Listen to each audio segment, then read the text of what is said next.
Going on? I'd like to welcome you guys to another DC TV Talk.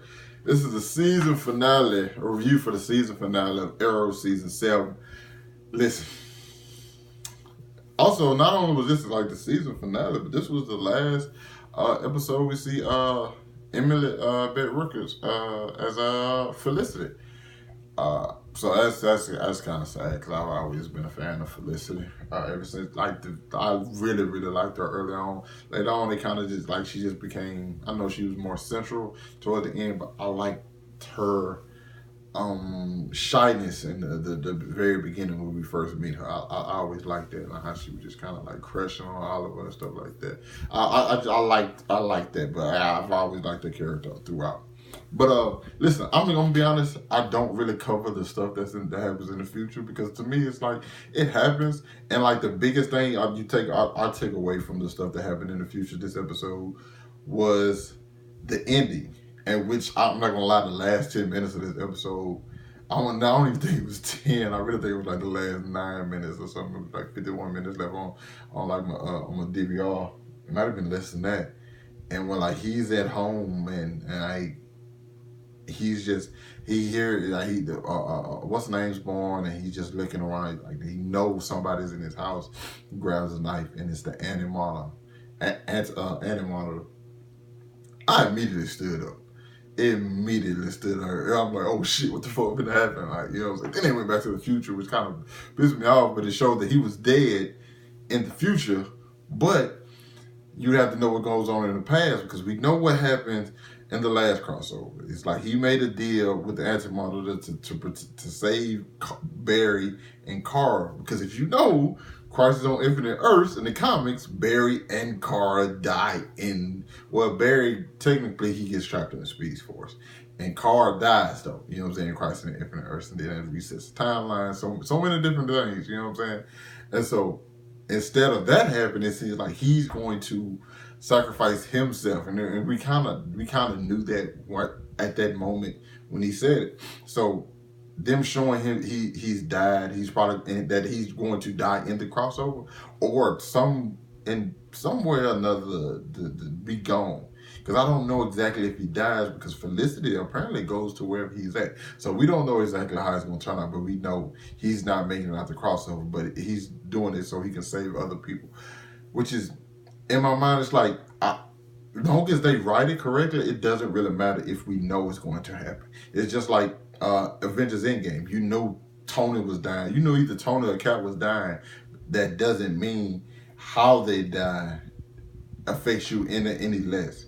Like how Tony went out, you still felt emotional, you know what I'm saying? Most people felt like emotional when he went, and the way Cap went out, you still felt that. So I think, especially since Arrow's, this is going to be his 8th season, you know what I'm saying? Like, there's a way you can do it to where it works, and like you can really, like, we've been with this character for I don't know how, like, but 8 years, 9 years, you know what I'm saying?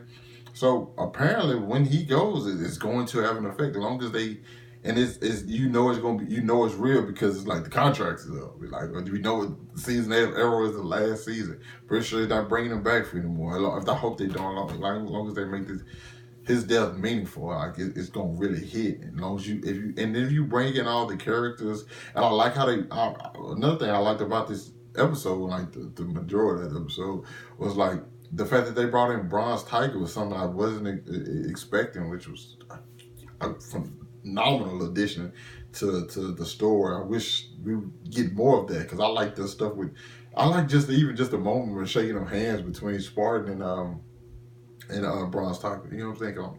Can we get them like something? Maybe like 10 episodes with them too? But it's so many characters that can get a spinoff. You never know. But I enjoyed the hell out of this, especially like the ending was really what got me, because now I'm just thinking like, oh shit, like you know what I'm saying? It's like, oh, like what's finna happen? Because the Crisis on Infinite Earths is a huge, probably the biggest thing that ever happened in like DC Comics, because it reset everything, and I'm wondering, will it do the same to these shows?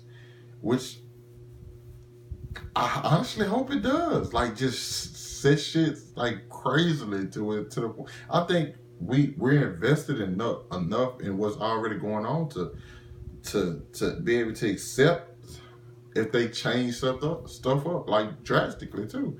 I think it will work. Like, you know what I'm saying? I'm super excited for this. Like, y'all don't understand. They ended this episode perfectly, and like you have no choice but to come back to season 8, because I don't know if season 8 he's gonna be traveling with the anti-monitor, or what season 8 necessarily gonna be about, because you see him leave with him at the end of this, so you don't know what's going to happen, or is that gonna be the entire thing of season 8? Like, it's crazy. Like, the possibilities are endless. We saw that Emiko died.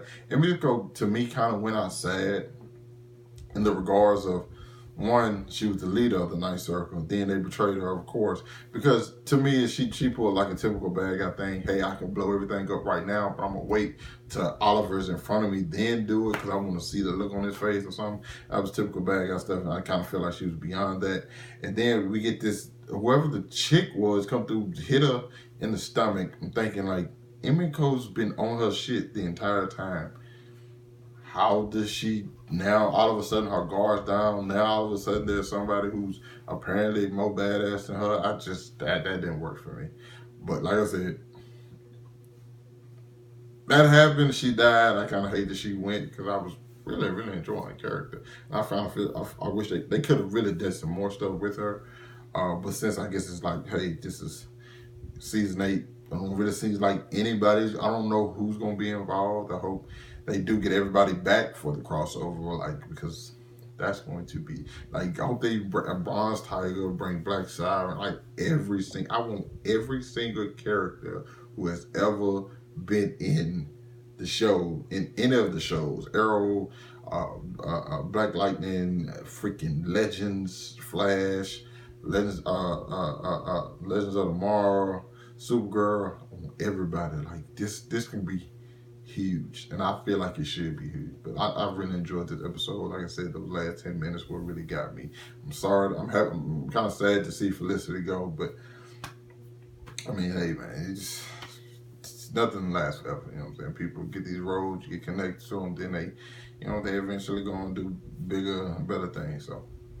But yeah, you guys let me know what you thought about this episode down in the comments. How did y'all feel about them last 10 minutes? Let me know. Hit that like button, subscribe to my channel while you're at it, and I'll catch up with you guys later. Peace.